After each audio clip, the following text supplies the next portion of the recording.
எண்ணிக்கொள்ளடி என் சின்ன கண்மணி. அத்தியாயம் 23. அந்த இத்தாலிய பெண் திடீரென கத்தியதும் வீட்டின் ஹாலில் அமர்ந்திருந்த அனைவரும் பதட்டமாயினர். என்னாச்சுமா என அவளின் தந்தை விசாரித்தார். அப்பா, யாரோ அங்க நிக்கிறாங்க. தன் மகள் காட்டிய திசையில் அவரும் பார்க்க அந்த அறையின் கதவின் முன்னே யாரும் இல்லை. அங்கே யாரும் இல்லையேம்மா, நீ யாரை பார்த்த என அவளின் தாய் ஆங்கிலத்தில் விசாரித்தார். இறந்த கனிகாவின் தோழி பவித்ராவின் முகத்தை தான் அங்கு கண்டதாக அந்த இத்தாலிய பெண் கூறினாள். அந்த இத்தாலிய பெண் கூறியதை கேட்டு மதிமாறன் அதிர்ச்சியானான். பவித்ரா உயிரோட இருக்கதா தானே சொன்னாங்க. ஒருவேளை என் வீட்டுக்குள்ள வந்துட்டாலோ? மதிமாறன் உடனே அந்த அறையை திறந்து சோதித்தான். தன் கணவன் தனியாக அந்த அறைக்குள் சென்றதை அவனின் மனைவி பயந்து பார்த்து கொண்டிருந்தாள். அங்கிருந்த கழிவறையை கூட சோதித்து பார்த்து விட்டான். உள்ளே எவரும் இல்லை. அறையில் ஒருவர் கூட இல்லை என மதிமாறன் வந்து கூறினான். அந்த குடும்பத்து பெரியவருக்கு ஏனோ சங்கடமாக இருந்தது. நிச்சயம் முடிந்த சிறிது நேரத்திலேயே தன் மகள் இப்படி இறந்த உருவத்தை கண்டதாக கூறி அஞ்சுகிறாளே என்று. அவரின் முகமாற்றத்தை கண்ட மதிமாறன் சுதாரித்துக் கொண்டு நிலைமையை சமாளிக்க முயன்றான். இங்க பாருங்க, நீங்க சொல்ற மாதிரி ரூமுக்குள்ள எதுவுமே இல்ல. நான் இப்பதானே உள்ள போயிட்டு வந்தேன். எதுவும் பயப்படாதீங்க, நீங்க போய் ரெஸ்ட் எடுங்க என அவர்களை அறைக்கு அனுப்பி வைத்தான். மதிமாறனுக்கு பவித்ரா தான் தன் வீட்டில் மறைந்து விளையாடுகிறாளோ என ஒரு எண்ணம் தோன்றியது. தன் வீட்டு வேலையாளை அழைத்து வீட்டை சோதனையிடச் சொன்னான். புதிதாக யாரேனும் உள்ளே இருக்கிறார்களா என தெரிய வேண்டும் என்றார்.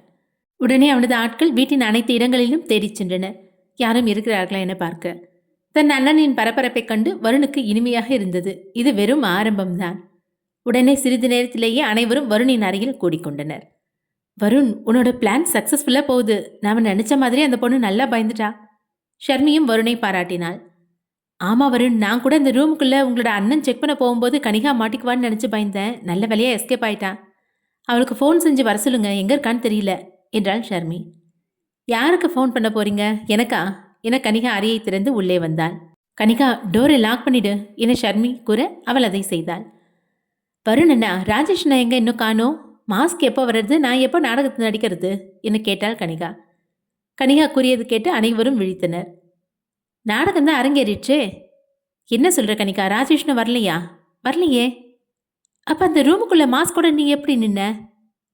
நான் எந்த ரூமுக்குள்ள போகவே இல்லையே. ராஜேஷ்னை தான் இன்னும் பவித்ராவோட மாஸ்கை கொண்டே வரலையே. அவர் கொண்டு வந்ததானே நான் அந்த மாஸ்கை போட்டுட்டு அந்த பொண்ணை பயமுறுத்த முடியும். இவள் கூறியதை கேட்டு அவர்கள் அனைவரும் அதிர்ச்சியில் எழுந்தனர். என்னாச்சு? எல்லாரும் ஒட்டுக்கா எழுந்து நிற்கிறீங்க? கனிகா, அப்ப இந்த ரூமுக்குள்ள நீ இல்லையா? நான் இவ்வளோ நேரம் என்னோட ரூமில் இருந்தேன். எந்த மாதிரி நடிக்கலான்னு ப்ராக்டிஸ் பண்ணி பார்த்தேன். ஏன் இப்படி கேட்குறீங்க? நாடகம் ஆரம்பிச்சிருச்சு கனிகா. அந்த ரூமுக்குள்ள இருந்த எதையோ ஒன்றை பார்த்து அந்த இட்டாலி பொண்ணு பயந்து கத்துனா. நாங்கள் கூட நீ தான் பவித்ரோட மாஸ்கை போட்டு நிற்கிறேன்னு நினச்சோம் என்ன சாண்டி கூறினான். நான் எப்படி போய் நிற்க முடியும்? ராஜேஷ் நான் இன்னும் மாஸ்க் எடுத்துகிட்டு வரலையே. அந்நேரம் யாரோ கதவை தட்டும் சத்தம் கேட்டது. யோசித்து கொண்டே சென்று கதவை திறந்தான் வருண். ராஜேஷ் நின்றிருந்தான். டிராஃபிக்கில் மாட்டிக்கிட்டேன்டா, அதான் சீக்கிரம் வர முடியல. எல்லாரும் இங்கே தான் இருக்கீங்களா? ஏற்கனவே குழப்பத்தில் இருந்த கனிகா ராஜேஷையும் விழித்து பார்த்தாள். என்னாச்சு? ஏன் எல்லாரும் இப்படி பார்க்குறீங்க? உண்மையிலேயே நீ இப்போதான் மாஸ்க் வாங்கிட்டு வரியா? ஆமாம் பிரதாப், வருண் சொன்ன பவித்ராவோட மாஸ்க் தயார் பண்ணுற ஆள் கொஞ்சம் லேட் பண்ணிட்டான். அவன் வந்த பிறகு தான் வாங்கிட்டு வந்தேன். அப்படின்னா அந்த பொண்ணை பார்த்து பயந்தது பவித்ராவோட உண்மையான ஆவியா? கனிகா இதை கூறியதும் அனைவரும் ஷர்மியை பார்த்தனர். ஏன்டா எல்லாரும் என்ன பார்க்குறீங்க என சாண்டியிடம் வாய் கொடுத்தான். நீ தான் சாகாம இன்னும் எங்கள் முன்னாடி நிற்கிறியே. கனிகா வேற உன்னோட ஆவி வந்துச்சான்னு கேட்குறான். அதான் ஒரே குழப்பமாக இருக்கு. ஆனால் நண்பர்களை பொறுத்தவரை பவித்ரா உயிரோடு இருக்கும் விஷயம் வருண் அறிய மாட்டான் என நம்பினர். வருணண்ணா, உண்மையிலேயே பவித்ராவோட ஆவி தான் வந்திருக்கு போல. அவங்கள பழி வாங்க வந்துட்டான்னு நினைக்கிறேன். அப்படிலாம் இருக்காது கனிகா என பிரதாப் கூறினான். எப்படி இருக்காதுன்னு சொல்றீங்க? தன்னை கொன்ன ஆளுங்களை பழி வாங்குற எண்ணம் பவித்ராவுக்கு வராதா என்ன? அதுவும் இத்தனை மாசமா நாம எதுவும் பண்ணாமல் இருக்கோன்னு கோவத்தில் நம்மளை வேற அடிச்சிருவாளோ? பாவி, பயத்தில் எப்படியெல்லாம் யோசிக்கிறா பாரு என ஷர்மி கனிகாவை முறைத்தாள். கனிகா, எனக்கு என்னமோ வேற ஏதோ தப்பு நடக்கிற மாதிரி தெரியுது. வேற யாரோ நம்ம கூட விளையாடுறாங்க. ஒருவேளை மதிமாறன் அண்ணாவுக்கு எல்லாமே தெரிஞ்சிருக்குமோ? இல்லை, நம்ம பிளான் பற்றி மதிமாறன் அண்ணாவுக்கு தெரிஞ்சிருந்தா அவர் அதை நடக்க விட்டுருக்க மாட்டாரு. வேற யாரோ செய்கிறாங்க என வருண் உறுதியாக கூறினான். அப்பொழுதுதான் காலை 11 மணி. பிரதாப்பும் ஜெனிஃபரும் மாலை வரை அங்குதான் இருப்பதாக இருந்தனர். அதற்குள் அடுத்த நாடகத்தையும் அரங்கேற்றியாக வேண்டும். ஆட்கள் அதிகமாக இருக்கும்போதுதான் பில்டப் செய்வதற்கு சரியாக இருக்கும் என வருண் திட்டமிட்டான். அந்த இத்தாலிய குடும்பத்து பெரியவரும் அவரின் மனைவியும் தங்கியிருக்கும் அறையில் மறைந்து மறைந்து சென்றான் ராஜேஷ். அந்த குடும்பத்து பெரியவர்கள் இருவரும் தங்கள் மகளின் திருமணத்தை பற்றி மதிமாறனிடம் பேசிக் கொண்டிருந்தனர். அவர்கள் ஹாலில் இருந்ததால் ராஜேஷிற்கு சௌகரியமாக போனது. ராஜேஷ் அவர்களின் அறைக்குள்ளிருந்து சிறிது நேரத்திற்கு பிறகு வெளியே வந்தான். அந்த இத்தாலிய குடும்பத்து பெரியவரின் மனைவி ஓய்வெடுப்பதற்காக அறைக்கு வந்தார். முகம் கழுவ கழிவறைக்கு சென்றார். அங்கு கண்ணாடியில் எழுதியிருந்ததை பார்த்து அஞ்சி வேகத்தில் ஒரு அடி பின்னால் சென்று சுவற்றில் மோதி நின்றார். Give me my teeth or I will kill you. என் பற்களை கொடுங்கள், இல்லையில் உங்களை கொல்லுவேன் என எழுதியிருந்தது. அந்த வயதான பெண்மணி எழுதியிருந்ததை பார்த்து பயந்து வேகமாகவே படியிறங்கி வந்தார். தன் மனைவி அச்சத்தில் ஓடி வருவது பார்த்து முன்னால் சென்று விசாரித்தனர். என்னாச்சு, ஏன் இப்படி ஓடி வர? மேலே பாத்ரூம் கண்ணாடியில் என்னோட பற்களை திருப்பி கொடுத்துரு, இல்லைன்னா உன்னை கொன்னுடுவேன்னு எழுதியிருக்கு. அந்த பெரியவர் மதிமாறனை பார்த்தார். நீங்கள் ஒன்றும் பயப்படாதீங்க, நான் போய் என்னன்னு பார்க்குறேன் என மதிமாறன் படியேறினான். இதை கேட்டதும் மதிமாறனுக்கு ஷாக்காக இருந்தது. இது எப்படி சாத்தியம், யார் அப்படி எழுதுவார்கள் என்று. கீழே இருந்த வருணும் அவனின் நண்பர்களும் படியேறி கொண்டிருந்த மதிமாறனை பார்த்து புன்னகைத்தனர். ஆனால் ராஜேஷின் கண்கள் மட்டும் பீதியில் இருந்தது. சூப்பர்ரா, எல்லாமே நாம நினைச்ச மாதிரியே நடக்குது என வருண் சந்தோஷப்பட்டான். மதிமாறனின் பின்னே சோமுவும் அவரின் மனைவியும் கூட சென்றனர். ராஜேஷ், நீ ஏன்டா இப்படி பேய் அரைஞ்ச மாதிரி நிற்கிற? வருண், உன்னோட அண்ணாக்கு என்னோட கையெழுத்து நல்லா தெரியும். கன்னடியில் எழுதியிருக்கிறத பார்த்தாலே அது நான் எழுதினது தான் அவர் கண்டுபிடிச்சிருவாரு. அடப்பாவி, இதை முன்னாடியே சொல்ல மாட்டியா? எனக்கு இப்போதான் தோணுச்சு வருண். சும்மா யோசிச்சுட்டு நிற்காம யாராவது முன்னாடி போய் அந்த கையெழுத்தெல்லாம் அழிச்சிட்டு வாங்க என கனிகா கூறினாள். ஏய் கனிகா, உங்கள் வீட்டில் மாடிக்கு போகிறதுக்கு ஒரே ஒரு படிக்கட்டு வழி தான் இருக்குது. ஏற்கனவே உங்கள் அண்ணன் மதிமாற முன்னாடி போயிட்டாரு. அவரை தாண்டி போய் எப்படி அதுக்குள்ளே அழிக்க முடியும் என ஷர்மி எடுத்து கூறினாள். அதுவும் சரிதான், நம்ம நாடகம் இவ்வளோ சீக்கிரம் முடியும்னு எதிர்பார்க்கல என்றாள் கனிகா. அது ராஜேஷ் அண்ணாவோட கையெழுத்துன்னு கண்டுபிடிச்சிட்டா மதிமாறன் அண்ணா ரொம்ப ஜாக்கிரதை ஆயிடுவார். அப்புறம் நம்மளோட எந்த நாடகமும் செல்லுபடி ஆகாது. வாங்க மேலே போய் பார்க்கலாம் என கனிகா அழைத்தாள். நான் வரமாட்டேன்ப்பா என ராஜேஷ் கூறினான். பயப்படாதீங்க, கையெழுத்து உங்களுடையதுன்னு நீங்கள் ஒத்துக்கிட்டா தானே, இல்லவே இல்லைன்னு உறுதியாக சமாளிச்சுடலாம். வாங்க, நாம் இங்கே தனியாக நின்னா கண்டுபிடிச்சிடுவாங்க என ஷர்மியும் அழைத்தாள். ஷர்மி சொல்கிறதும் சரிதான், ராஜேஷ் நம்ம தனியாக நின்றுட்டு இருந்தா ஈஸியாக கண்டுபிடிச்சிடுவாரு. நாமளும் மேலே போகலாம் என வருணும் கூறினான். வருணும் அவனுடன் மற்றவர்களும் சேர்ந்து அந்த பெரியவரின் அறைக்கு சென்றனர். அறைக்குள்ளிருந்து பேசுவது மெல்லிய குரலில் கேட்டது. சாண்டி கதவு துவாரத்தின் வழியே காது கொடுத்து ஒட்டு கேட்டான். டே சாண்டி, என்னடா பண்ணுற? என்ன பேசுகிறாங்கன்னு கேட்குறேன். உள்ளே போயே கேட்கலாம், ஒன்றும் தப்பு இல்லவா என வருண் பாட்டுக்கு கதவை திறந்து உள்ளே சென்றான். அவனை தொடர்ந்து மற்றவர்களும் சென்றனர். ராஜேஷ் பயந்து பயந்து கழிவறை கண்ணாடியை எட்டி பார்த்தான். அந்த கண்ணாடியில் எந்த கையெழுத்துகளும் பதிவில் இல்லை. என்னடா, கண்ணாடியில் எழுதுனியா இல்லையா? எதையுமே காணோம். கண்டிப்பாக எழுதுனேன் சாண்டி, நான் எழுதுனதை பார்த்து பயந்தானே அந்த அம்மா கீழே ஓடி வந்தாங்க. அப்படின்னா கண்ணாடியில் அந்த கையெழுத்து எங்கே போச்சு என வருண் யோசித்தான். இந்த இத்தாலிய குடும்பத்து பெரியவரின் மனைவியும் தன் கணவருக்கு அதை தான் புரிய வைக்க முயற்சித்தார். இல்லை, நான் பார்த்தேன், இந்த கண்ணாடியில் பல்ல திரும்ப கொடுக்கலன்னா என்னை கொன்னுடுவேன் எழுதியிருந்தது என ஆங்கிலத்தில் பேசினார். தன் மனைவி பொய் கூற வேண்டிய அவசியம் இல்லை என அந்த பெரியவருக்கு தெரியும். மிஸ்டர் மதிமாறன், எனக்கு என்னவோ ஒரு மாதிரி மனசே சரியில்லை. நடக்கிறதெல்லாம் பார்த்தா அபசகனமாக தெரியுது என்றார் அந்த பெரியவர். நாங்கள் இத்தனை வருஷமாக இந்த வீட்டில் இருக்கோம், இது வரைக்கும் இந்த மாதிரி எதுவும் நடந்ததில்லை என மதிமாறன் தன் தரப்பை கூறினான். ஆமாம், என் அண்ணன் சொல்கிறது உண்மைதான். இத்தனை வருஷத்தில் இந்த மாதிரி ஒரு விஷயமும் நடந்ததே கிடையாது. அதுவும் இல்லாமல் அந்த கண்ணாடியில் பல்ல கொடு இல்லைன்னா கொண்டுடுவேன் போட்டிருந்ததா சொன்னீங்க. அப்படின்னா நீங்கள் கொண்டு வந்த இந்த பல் மோதிரத்தை தான் அது சொல்லுதோ என்னமோ என கனிகா ஒன்றும் அறியாதது போல் ஆங்கிலத்தில் பேசினாள். கனிகா பேசியது கேட்டு மதிமாறன் அவளை முறைத்தான். பயத்தில் வருணின் பின்னால் ஒளிந்து கொண்டாள். அந்த பெரியவர் யோசனையிலேயே அங்கிருந்து வெளியே வந்தார். அவரின் மனைவியும் கணவரின் பின்னாலேயே வந்துவிட்டார். மதிமாறன் நடப்பது புரியாமல் குழப்பத்தில் இருந்தாலும் இவர்கள் ஏதேனும் விளையாட்டு செய்கிறார்களா என சந்தேகமாக பார்த்தான். கொஞ்சம் முன்னாடி தான் கண்ணாடியில் எழுதியிருந்ததுன்னு அந்த அம்மா வந்து சொன்னாங்க. அப்போ அவங்க எல்லாரும் நம்ம கூட தான் கீழே இருந்தாங்க. நான் மேலே வர்றதுக்குள்ளே வந்து யாரும் அழிக்க வாய்ப்பில்லையே என யோசித்தான். ஒருவேளை பவித்ரா உண்மையிலேயே செத்து போயிட்டாலோ, சாண்டி நம்மக்கிட்ட அன்றைக்கி பொய் சொல்லியிருப்பானோ என சந்தேகம் வந்தது மதிமாறனுக்கு. மதிமாறனும் அங்கிருந்து கிளம்பி சென்றான். அனைவரையும் குழப்பத்தில் ஆழ்த்திய சந்தோஷத்தில் நண்பர்கள் கூச்சலிட, ஏய் சத்தம் போடாதீங்க, அமைதியா இருங்க என வருண் அவர்களை அடக்கினான். நண்பர்கள் அனைவரும் வருணின் ரூமிற்கு சென்று கூட்டம் கூடினர். அதெப்படி நம்ம யாருமே போய் அந்த கண்ணாடியில் எழுதினதை அழிக்கவே இல்லை, ஆனால் போய் பார்க்கும்போது ஒரு எழுத்து கூட இல்லையே என ஒருவருக்கொருவர் எதையே பேசிக் கொண்டிருந்தனர். சாண்டி ஷர்மியின் அருகே வந்து ரகசியமாக கேட்டான். ஏய் ஷர்மி, உண்மை சொல்லு, நீ பவித்ரா கிடையாது தானே? உண்மையான பவித்ரா செத்து போயிட்டா தானே? அவ தான் வந்து இதெல்லாம் செய்கிறா போல. இவ்வளோ நாளாக நீ எங்களை பவித்ரான்னு சொல்லி ஏமாத்திட்டு இருக்கியா என சாண்டி கேட்டான். போடா முட்டாள், என்ன நடந்துச்சுன்னு தெரிஞ்சுக்கோ முதல்ல, அப்புறம் இந்த கேள்வியெல்லாம் என்கிட்ட கேளு. சாண்டி பிரதாப்பின் அருகே சென்று ரகசியமாக பேசினான். டேய், உண்மையிலேயே ஓ பவித்ரா இல்லையோ? சாண்டி ஷர்மியிடமும் பிரதாப்பிடமும் மாறி மாறி பேசுவதை வருணும் கவனித்தான். ஆனால் என்ன பேசுகிறான் என கேட்கவில்லை. கம்முனிரு சாண்டி, லூசு மாதிரி உளராத, வருண் வேற உன்னதான் கவனிக்கிறான் என பிரதாப் அவனை அமைதியாக இருக்க சொன்னான்.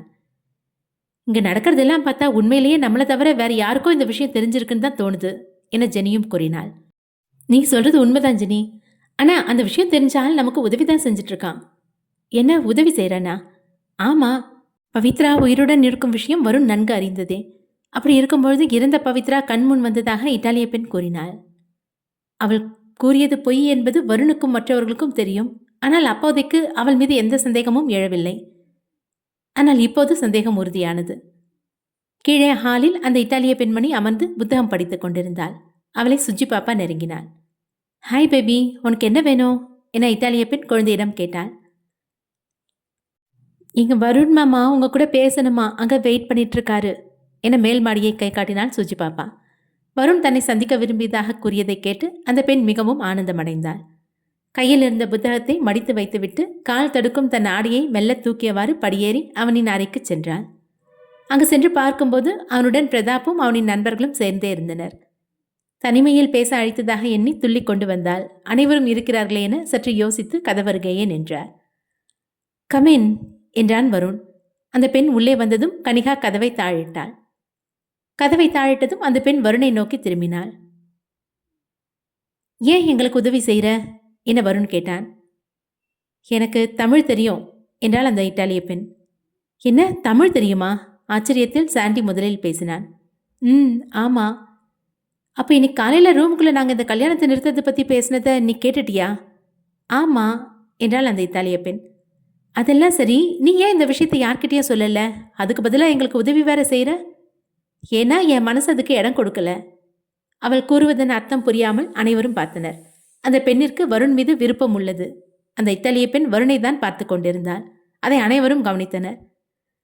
அது என்ன விஷயம்னா, நீங்க இந்த ஒரு மோதிரம் போட்டதுக்கே இவ்வளோ சங்கடப்படுறீங்க. எங்களோட நாட்டில் ஆண்களும் பெண்களும் மறைமுகமாக நடத்துகிற விசேஷங்கள்ல தலை முதல் கால் வரை இந்த பற்களால் தயாரிக்கப்பட்ட நகைகளை தான் போடுவாங்க. இதுக்காக எத்தனை பெண்களோட உயிரை பறிக்கிறாங்கன்னு எனக்கு தெரியும். என் பேரண்ட்ஸ் தான் இதுக்கு மூல வியாபாரிங்களே. எத்தனையோ முறை எடுத்து சொல்லிட்டேன், ஆனால் அவங்க மாற்றிக்கிறது தான் இல்லை. நீங்கள் அறைக்குள்ளே பேசிட்டு இருந்ததை நான் கேட்டேன். அதனால தான் என்னால் முடிஞ்ச உதவியை செஞ்சேன் என அந்த இத்தாலிய பெண் கூறினாள். அனைவருக்கும் ஆச்சரியமே. ஒருவேளை இவளுக்கு பதிலாக மதிமாறன் நாம் பேசியதை கேட்டிருந்தால் என்ன ஆவது? இனி நீங்கள் எந்த நாடகம் போடுறதா இருந்தாலும் நானும் உதவி செய்கிறேன் என்றாள் அந்த இத்தாலிய பெண். நமக்கு இப்போ அவங்கக்கிட்ட இருந்தும் ஹெல்ப்புக்கு ஆள் கிடைச்சாச்சு. சாண்டி அதிகமாகவே பல்லை காட்டினான். போதும், வாயை மூடு என்றாள் ஷர்மி. வேற என்ன திட்டம் போடலாம் என அந்த பெண்ணுடன் சேர்ந்து பேசிக்கொண்டிருந்தனர். ஷர்மி அவர்களுடன் சேராமல் தனியாக நின்றிருந்தாள். வருண் அவள் அருகே வந்து நின்றான். உனக்கு என்ன பொறாமையா? என்ன என்ன சொன்னீங்க? உனக்கு பொறாமையான்னு கேட்டேன். இங்கே பாருங்க வருண், நான் யாரை பார்த்தும் பொறாமப்படணும்னு அவசியம் இல்லை. நீ யாரை பார்த்தும் பொறாமப்பட்டேன்னு சொல்லலையே, பொறாமப்படுறியான்னு தானே கேட்டேன். போதும், என்கிட்ட வம்பு இழுக்கிறத விட்டுட்டு இந்த பிஸ்னஸை எப்படி நிறுத்துறதுன்னு பாருங்க, இல்லைனா உங்கள் ஃப்ரெண்ட்ஸை அரெஸ்ட் பண்ணிவிடுவேன். நீ அப்போ போலீஸ் தானே? பட் இருந்தாலும் பண்ணிக்கோ. அப்போ உங்களுக்கு எந்த பிரச்சனையும் இல்லையா? நீ அவங்கள நிச்சயமாக அரெஸ்ட் பண்ண மாட்டேங்கிற நம்பிக்கையில் தான் சொல்கிறேன். அப்படி என்ன நம்பிக்கை உங்களுக்கு? ஏன்னா அவங்களெல்லாம் நீ ஃப்ரெண்ட்ஸாக ஏற்றுக்கிட்டேன், அதனால தான் இவ்வளோ நாள் அவங்கள எதுவும் பண்ணாமல் அமைதியாக இருக்க. அவன் கூறுவது உண்மைதான். அதற்காக அதை ஒப்புக்கொள்ள வேண்டுமென அவசியமில்லை. கனிகாவிற்கு ஃபோனில் அழைப்பு வந்தது. மதிய விருந்தும் தயாரானதும் வந்து உன்ன உன் நண்பர்களையும் வர சொல்லி என அழைத்திருந்தார் கனிகாவின் தாய். ஆமாப்பா, வாங்க போய் சாப்பிட்டுட்டு வந்து யோசிக்கலாம் என சாண்டி அழைத்தான். இருக்கிற டென்ஷனுக்கு என்ன பண்ணுறதுன்னு தெரியாமல் முழிச்சிட்ருக்கோம். இதில் உனக்கு சாப்பாடு கரெக்டாக தேவை. ராஜேஷ், நீ சாப்பிடாம மூளையை போட்டு கசக்கிறதுனால எந்த ஐடியாவும் வராது. வாங்க போய் சாப்பிட்லாம் என சாண்டி முன்னே சென்றான். வருணின் வீடு பெரியது. கிட்டத்தட்ட கீழே மட்டும் 7 அறைகள் இருக்கும். மேல் மாடியில் 10 அறைகளுக்கு பிளான் செய்து கட்டி வைத்திருந்தனர். மேல் மாடியில் 3வது அறை தான் வருண் தங்கியிருக்கும் அறை. அங்கிருந்து தான் அனைவரும் வெளியே வந்தனர். ஏண்டா வருண், உங்கள் குடும்பத்தில் ஆளுங்களே கம்மி தான், எதுக்காக இத்தனை அறைகள் இந்த வீட்டில் வச்சு கட்டினீங்க? அதுக்கு என் அம்மா தான் காரணம். என் அம்மாவுக்கு சொந்தங்கள் எல்லாம் கூடி ஒன்றா வாழணும்னு ஆசை. வீட்டுக்கு விருந்தாளிங்க வந்தால் தங்க வைக்க இடம் இல்லாமல் சிரமப்படக்கூடாதுன்னு ஒவ்வொரு சொந்தத்தையும் கணக்கில் வச்சு ஒவ்வொரு அறையாக கட்டினாங்க. கடைசியில் அவங்க சாவுக்கு தான் இந்த வீடு நிரம்பி வழிஞ்சது. மதிய உணவிற்கு அனைவரும் மேஜையில் அமர்ந்தனர். காலையில் அமர்ந்தது போலவே கனிகாவுடன் ஷர்மி அமர, ஷர்மிக்கு எதிரே வருணும் அமர்ந்தான். ஷர்மியின் அருகே அந்த இத்தாலிய குடும்பத்து பெரியவரின் மகன் அமர்ந்தான். ஷர்மியை பார்த்த முதல் நொடியே அவள் பார்க்க அழகாக இருக்கிறாள் என வர்ணித்தவன் இவன். அவன் தன் அருகே அமர்ந்ததும் ஷர்மி ஒருமுறை அவனை பார்த்துவிட்டு தன் நாற்காலியை கனிகாவின் அருகே மெல்ல நகர்த்தினாள். இதை கவனித்த வருணுக்கு புரிந்தது, இவன் அருகில் அமர்வதில் அவளுக்கு விருப்பமில்லை போல. உணவு பரிமாறப்பட்டு உண்ண ஆரம்பித்தனர். ஷர்மியின் அருகே அமர்ந்த அந்த வெளிநாட்டவன் அவ்வப்போது அவளை பார்த்து கொண்டே இருந்தான்.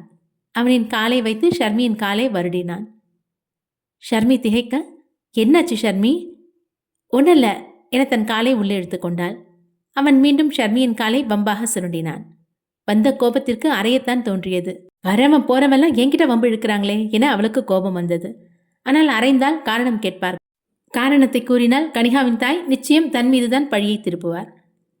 ஏய் ஷர்மி, என்ன அதுக்குள்ளே எந்திரிச்சிட்ட? எனக்கு சாப்பாடு போதும் கனிகா, சாப்பிட முடியல என கையை கழுவி விட்டு அங்கிருந்து நகர்ந்தாள். வருண் கவனித்து கொண்டுதான் இருந்தான். அவள் சரியாக உணவில்லை என்பதையும் அவ்வப்போது அந்த வெளிநாட்டவனை அசௌகரியமாக பார்த்தாள் என்பதையும் அவனும் கவனித்திருந்தான். பின்னாலேயே சென்று என்ன ஆனது என கேட்க எண்ணம்தான். அதை கேட்டால் புதிதாக உரிமை எடுத்துக்கொள்வதை அவள் தவறாக எண்ணுவாள். வருண் பிரதாப்பிற்கும் ஜென்னிக்கும் வேண்டியவைகளை கவனித்து பரிமாறினான். மேல் மாடியில் கடைசி அறைக்கு அருகே பால்கனியில் நின்றிருந்தாள் ஷர்மி. ஹாய். தனக்கு ஹாய் கூறியது யார் என பார்த்தாள். அந்த இத்தாலிய குடும்பத்து பெரியவரின் மகன்தான். இவன் ஏன் இங்கே வந்தான்? கொஞ்சம் கூட நாகரிகம் இல்லாமல் காலை சுரண்டிட்டு இப்போ பல்ல காட்டிட்டு வந்து பேசுகிறான். அவள் பதில் எதுவும் கூறாமல் தலையை திருப்பிக் கொண்டாள். இவன் அவளை அளக்க ஆரம்பித்தான். இவனின் கண்கள் அவளின் தலை முதல் கால் வரை நகர்ந்தது. அவன் அருகில் நிற்பதை இவள் அருவெறுப்பாக உணர்ந்தாள். இன்னும் செல்லாமல் தன் அருகிலேயே நிற்கிறானே என அவள் திரும்பி பார்க்க அவனின் பார்வை தப்பான இடத்தில் இருந்தது. அவளுக்கு கோபம்தான் வந்தது. அந்த வீடியோ வெளிவந்த நாளிலிருந்து இதுபோல் நிறைய சம்பவங்கள் அவள் கண்டாயிற்று. என்னதான் அவள் முகத்தை மாற்றியிருந்தாலும் ஒரு ஆடவன் தெரியாமல் இடித்தாலும் அக்னியாய் கோபம் எழுகிறது. அவனுக்கு இந்த வீட்டில் சப்போர்ட்டிற்கு நிறைய பேர் உள்ளனர். தான் சென்று குறை கூறினாலும் செல்லுபடியாகாதென அவளுக்கு ஒரு எண்ணம். அவனின் பார்வை எரிச்சலாக இருக்க கோபத்தில் தன் பற்களை கடித்து கொண்டு அவ்விடம் விட்டு நகர்ந்தாள். ஏய் நில்லு, இந்தியாவில் பெண்கள் இன்னும் மாறாம அப்படியே தான் இருக்கீங்க. அவன் தமிழில் பேசினான். இவனுக்கும் தமிழ் தெரியுமா? நம்மளை பற்றி ஏதோ தெரிஞ்சு வச்சுட்டு இருப்பானோ என சந்தேகமாக பார்த்தாள். அவன் பிடித்திருந்த தன் கையை உலுக்கி விலகி கொண்டாள். கமான், எதுக்காக இப்படி விலக்கி போற? எனக்கு உன்னை பிடிச்சிருக்கு. உன் கூட கொஞ்ச நேரம் தனிமையில் இருக்க ஆசைப்படுறேன். யாருக்கும் எதுவும் தெரிய போகிறது கிடையாது. அவங்கவுங்க வேலையை கவனிக்கிறாங்க. கமான் என மீண்டும் அவளின் கையை பிடித்து இழுத்தான். இவளால் நம்பவே முடியவில்லை. அறிமுகம் இல்லாத ஒருவருடன் கட்டில் பழக்கம் வேண்டும் என நேரடியாக அழைக்கிறானே. இவனுடன் பிறந்தவள்தான். அவளது தங்கைக்கு இருக்கும் நல்ல குணங்கள் இவனுக்கு எதுவும் இல்லை போல. என் கையை விடு, நீ நினைக்கிற மாதிரி எனக்கு எந்த எண்ணமும் கிடையாது. இங்க பாரு, நீ ஒன்று சும்மா வர வேணாம், என்ன வேணுமோ சொல்லு, நான் தரேன் என கூறினான். ஆமாண்டா, இன்னும் இந்த தொழில் மட்டும்தான் என்னை தேடி வராமல் இருந்தது. அதுவும் உன்னால் வந்துருச்சு. போனா போகட்டும்னு கையை நீட்டாமல் விடுறேன். என் கோவத்தை கலராத, இங்கேருந்து போயிடு.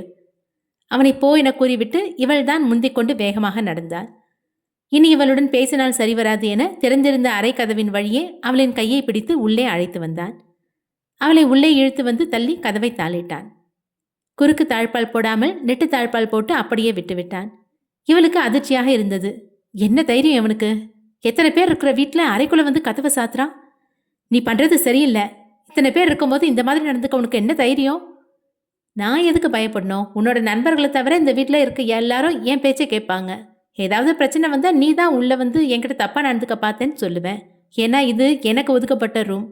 ஒரு செகண்டில் என்னமா திட்டம் போடுறான்? என்ன ஜென்மம் இவன்லாம்? அவனின் பேச்சை மதிக்காமல் கதவின் லாக்கரில் கை வைத்தான்.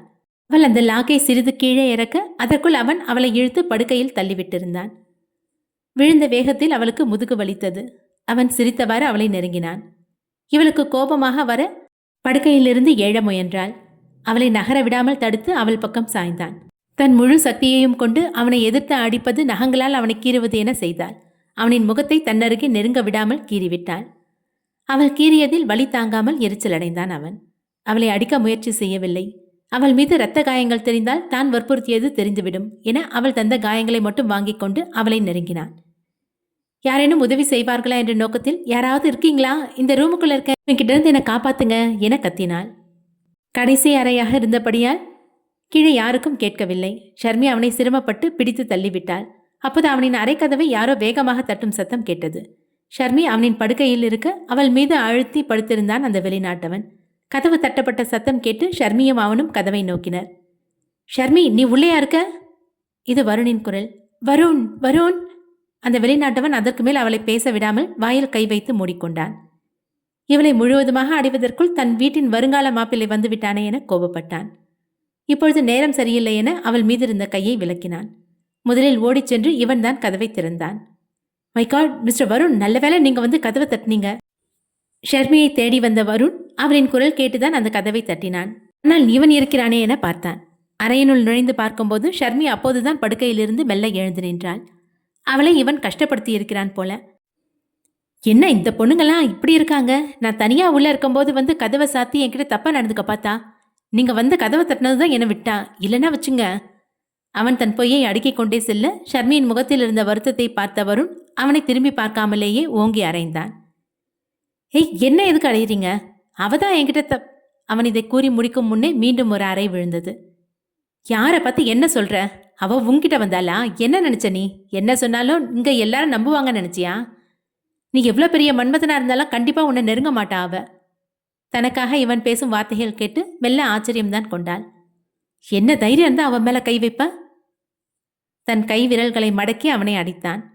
அவனை அடித்ததில் தன் விரல் எலும்பு வலிக்க விரல்களை விரித்து மடக்கி சரி செய்து மீண்டும் அடித்தான்.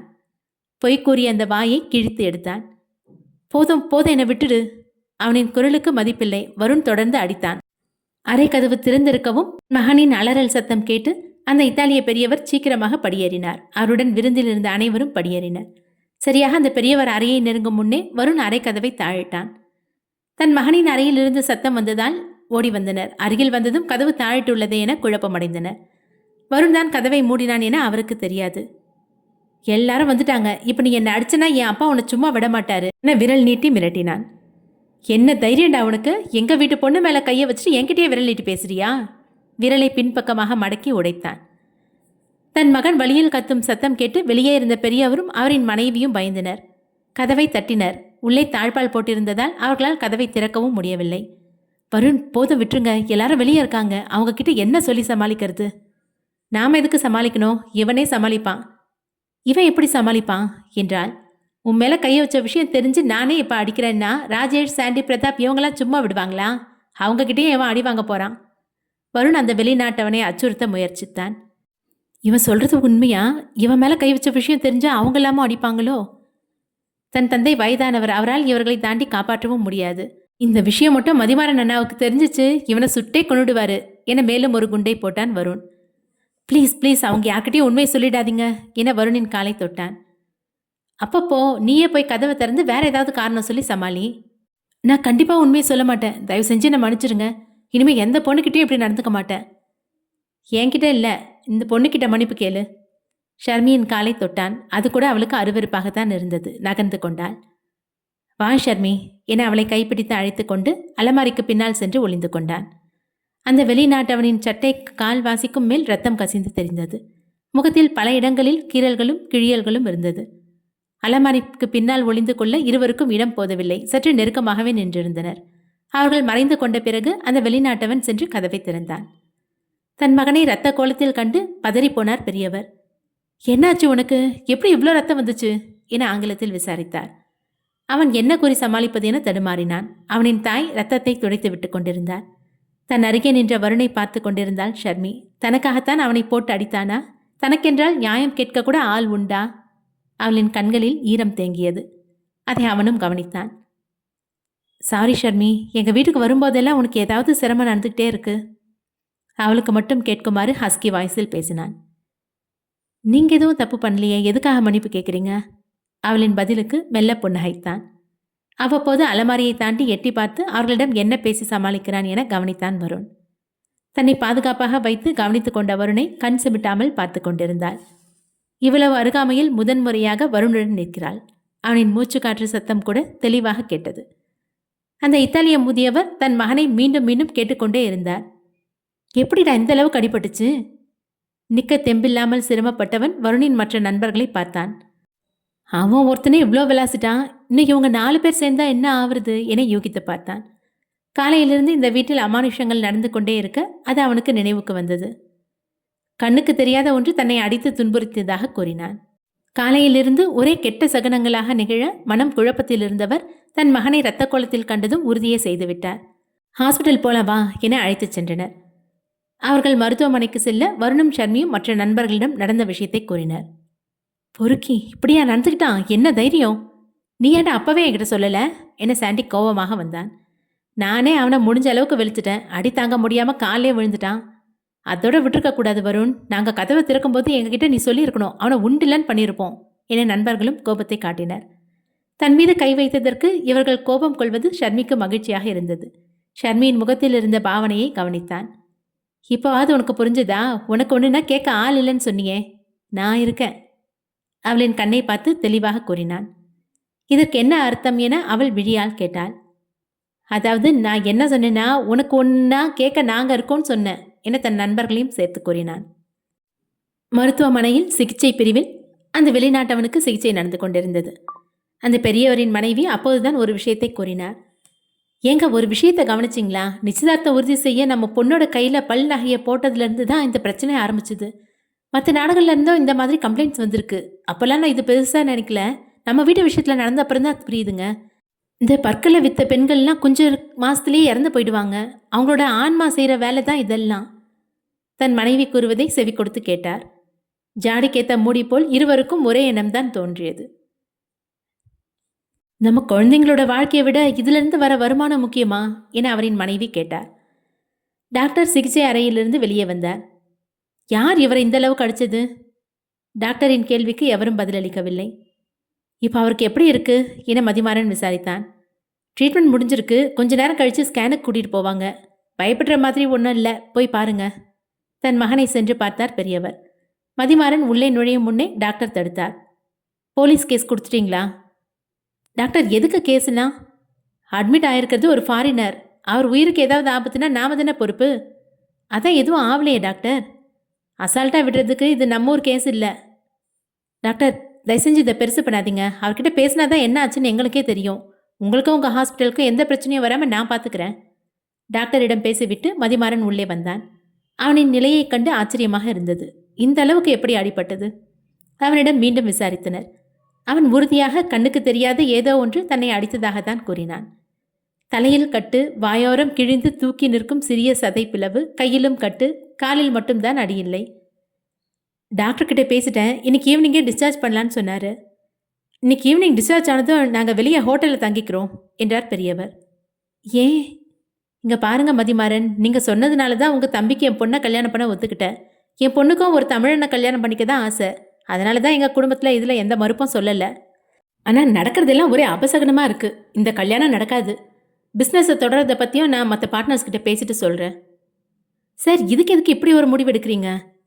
இதுக்கு மேலே நீங்கள் எங்களை சந்திக்க வர வேணாம், இங்கேருந்து போங்க என அனுப்பிவிட்டார். தன் மொத்த காரியமும் இப்படி தடைப்பட்டதே என மதிமாறன் கோபத்தில் இருந்தான். காலையிலிருந்து நடந்த அனைத்தையும் யோசித்து பார்த்து கொண்டே கார் ஓட்டினான். அந்த இத்தாலிய பெண் எதையோ கண்டு அஞ்சியது. கண்ணாடியில் எழுதியிருந்ததாக கூறிய வாக்கியம் இறுதியில் பெரியவரின் பையனுக்கு ரத்தம் வரும் அளவிற்கு காயமானது. உண்மையில் பவித்ராவின் ஆவி உள்ளதா? குழப்பத்திலேயே வீடு வந்து சேர்ந்தான். அவனின் தந்தை அவன் வந்ததும் விசாரித்தார். என்னாச்சுப்பா, நீ மட்டும் வர? அவங்கள காணோம். ரொம்ப பெரிய அடியோ? ஓரளவு அடிபட்டிருக்கு. ஆனால் இனி இந்த வீட்டுக்கு வரமாட்டாங்க. என்ன சொல்கிற? காலையிலேருந்து நடந்ததெல்லாம் அவங்களுக்கு அபசகனமாக தெரியுதான். கல்யாணம் வேணான்னு சொல்லிட்டாங்க. அவன் கோபத்தில் அருகில் இருந்த பூஜாடியை தள்ளிவிட்டான். மதிமாறன், எதுக்கு எவ்வளோ கோவப்படுற? அந்த பொண்ணு இல்லைன்னா என்ன, நம்ம பையனுக்கு வேற பொண்ணா கிடைக்காது? சொந்தக்காரங்கிட்ட ஒரு வார்த்தை சொன்னால் போதும், கியூவில் வந்து நிற்பாங்க. இவனுக்கு கல்யாணம் நடந்தா என்ன, நடக்காட்டி என்ன என வருணை பார்த்து கை நீட்டினான் மதிமாறன். தன் மகனின் இந்த கோபத்தை பார்த்து சிலையாக நின்றார் சோமு. மதிமாறா, என்ன பேசுகிற நீ? என்னோட பிஸ்னஸ்க்காக தான் இவனுக்கு அந்த பொண்ணை கல்யாணம் பண்ணி வைக்க ட்ரை பண்ணேன். ஆனால் காலையிலேருந்து நடந்த அமானுஷத்தினால அவங்க கல்யாணம் வேணான்னு சொல்லிட்டாங்க. அது போக இந்த பிஸ்னஸை தொடர்றதை பற்றியே யோசிக்கணும்னு சொல்கிறாங்க. அதை கேட்டு வருணும் மற்றவர்களும் சந்தோஷத்தில் சிரித்தனர். என்னடா, உங்களுக்கெல்லாம் சந்தோஷமா இருக்கா? வருணை தவிர மற்றவர்கள் அனைவரும் பயத்தில் சற்று கண்ணை தாழ்த்தி கொண்டனர். இன்னும் எதுக்குடா எல்லாரும் பயப்படுறீங்க? அதான் நாம் நினச்சது நடந்துருச்சுல, அதுக்கப்புறம் இப்படி பயந்துருக்க வேண்டிய அவசியம் இல்லை. இந்த வார்த்தையை கூறியது மதிமாறனின் மனைவி. தன் மனைவிக்கு அப்படி என்ன தெரிந்தது இப்படி ஒரு வார்த்தையை பேசுவதற்கு என மதிமாறன் திகைப்பாக பார்த்தான். என்ன பார்க்குறீங்க? எனக்கு எல்லா உண்மையும் தெரியும். உடனே மதிமாறன் வருணையும் அவனின் நண்பர்களையும் கொலை வெறியில் பார்த்தான். அவங்களையும் பார்க்குறீங்க? கூட வாழற புருஷன் என்ன பண்ணுறாருன்னு கூட கவனிக்க மாட்டான்னு நினச்சிங்களா? கொஞ்ச நாளாகவே உங்கள் நடவடிக்கை மேலே எனக்கு சந்தேகம் இருந்தது. வருண் திடீர்னு இந்த வீட்டுக்கு வந்து தங்குறேன்னு சொன்னதும் எனக்கு உறுதி ஆயிடுச்சு. நானா கட்டாயப்படுத்தி கேட்ட அப்புறம் தான் என்கிட்ட உண்மையை சொன்னாங்க. நீங்க திருந்துட்டீங்கன்னு நினைச்ச, இன்னும் அப்படியே தான் இருக்கீங்க. உங்க ஒரு ஆளுக்காகவா இத்தனை சொத்தை சேர்த்து வைக்கிறீங்க? இங்க பாரு, நான் சேர்த்து வைக்கிறதெல்லாம் உனக்கும் நம்ம பொண்ணுக்கும் தான். நாங்க கேட்டோமா இந்த மாதிரி பாவம் செஞ்சு சம்பாதிக்கிற ஒரு சொத்தை? ஐயோ ஐயோ, நீங்க பண்ண பாவம் எல்லாம் என் பொண்ணு தலையில தானே வந்து விழும். அவ வாழ்க்கை எப்படி அமையும் தெரியலையே என தலையில் அடித்துக்கொண்டு கண்ணீர் விட்டாள் மதிமாறனின் மனைவி. நான் சொல்றதை கேளு. இப்படி பாவம் புண்ணிய பார்த்துட்டு இருந்தா நாம வாழ முடியாது. வாழ முடியாம போற அளவுக்கு என்ன கஷ்டம் இருக்கு? உங்களுக்குள்ள இருக்க பேராசை எத்தனை குடும்பங்களோட நிம்மதியை கெடுத்திருக்கு. இவனுங்க சொல்றதெல்லாம் மனசுல வச்சு குழப்பிக்காத. நம்ம உடனே இந்தியாவை விட்டு போலாம். நீயும் குழந்தையும் என்னோட வந்துருங்க என மதிமாறன் அழைத்தான். எதுக்காக அந்த ஊருக்கு போய் அங்க இருக்க பொண்ணுங்களை கொண்டு மேலும் பாவத்தை சேர்த்துக்குவா? போதும், உங்களோட வாழ்ந்த வாழ்க்கையும் போதும், சேர்த்து வச்ச பாவங்களும் போதும். என்னையும் என் பொண்ணையும் விட்டுடுங்க. மதிமாறனின் மனைவி அவளின் குழந்தையை கைப்பிடித்து அழைத்துச் சென்றாள். நான் சொல்றதை கேளு, போகாத என கத்தினான் மதிமாறன். அவள் எதற்கும் அசையவில்லை. அங்கிருந்து சென்று விட்டாள். என்னடா பார்க்குற? உன் பொண்டாட்டிக்கு மட்டும் இல்லை, எங்களுக்கும் முன்னாடியே விஷயம் தெரியும். உன்னை திருத்துறேன்னு உன் தம்பி எனக்கு வாக்கு கொடுத்தான். அதுக்காக தான் இவ்வளோ நாள் பொறுமையாக காத்துட்டு இருந்தேன். வருணை முறைத்தான் மதிமாறன். நீ சம்பாதிச்ச சொத்து எதுவும் கடைசி வரைக்கும் உன் கூட வரப்போகிறது கிடையாது. நாங்கள் எல்லாரும் இங்கேருந்து கிளம்பிடுவோம். கொஞ்ச நாள் இந்த சொத்து கூட தனியாக வாழ்ந்து பாரு. உன்னோட வாழ்க்கை எப்படி இருக்கும்னு உனக்கே தெரியும். சோமுவும் அவரின் மனைவியை அழைத்து கொண்டு வீட்டை விட்டு வெளியேறினார். அவர்கள் சென்றதும் வருணும் அவனின் நண்பர்களும் ஜெனி, ஷர்மி மற்றும் கனிகாவை அழைத்து கொண்டு வீட்டை விட்டு வெளியேறினர். வருண், திட்டம் போட்டு என்னை ஏமாத்திட்டல, உன்னை சும்மா விட மாட்டேன்டா. மதிமாறன் தன் வீட்டு சோஃபாவில் கோபமாக அமர்ந்திருந்தான். கனிகாவின் தாய் தந்தையினர் கெஸ்ட் ஹவுஸில் தங்குவதாக கூறி அந்த இடத்திற்கு சென்று விட்டனர். கனிகா அண்ணனுடன் இருப்பதாக கூறி நண்பர்களின் வீட்டுக்கு வந்துவிட்டாள். அப்பாடா, இப்பதான் நிம்மதியா இருக்கு. எல்லா பிரச்சனையும் முடிஞ்சது. அடேங்கப்பா, சாண்டி உனக்கு அவ்வளோ நிம்மதியா இருக்கா? இன்னும் வருணோட அண்ணன் மனசு மாறல. அவரால் இனிமே தான் பிரச்சனையே ஆரம்பிக்க போகுது. அதான் நாம் எல்லாரும் அவரை விட்டுட்டு வந்துட்டோம்ல. கொஞ்ச நாளில் பின்னாடியே ஓடி வருவார். ஆனால் வருணுக்கு அப்படி தோணலை. சிறிது நேரம் நடந்த நிகழ்வை பற்றி விவாதித்து கொண்டிருந்தனர். அவர்கள் அனைவரிடமும் கூறிக்கொண்டு ஷர்மி வெளியே வந்தாள். ஸ்கூட்டியில் செல்லும்போது தான் கவனித்தாள் தன்னிடம் செல்போன் இல்லை என்று. அட, நம்மளோட ஃபோன் அந்த வீட்லேயே வச்சுட்டு வந்துட்டோமே. அதில் தானே நிறைய டீட்டெயில்ஸ் எல்லாம் இருக்குது. அந்த ஃபோன் மதிமாறன் கைக்கு கிடைக்கக்கூடாது. அங்கே எப்படி போகிறது என யோசித்து கொண்டிருந்தாள். யோசிக்க நேரம் இல்லை, எப்படியாவது இந்த ஃபோனை எடுத்துட்டு வந்தாவணும் என மீண்டும் அதே வீட்டிற்கு சென்றாள். அவள் அந்த வீட்டினுள் நுழையும் போது மதிமாறன் அந்த பெரிய ஹாலில் தனியாக அமர்ந்திருந்தான். அவன் அமர்ந்திருந்த தோரணையிலேயே தெரிந்தது கோபத்தில் எரிந்து கொண்டிருக்கிறான் என்று. அடுத்த அத்தியாயம் விரைவில். நன்றி.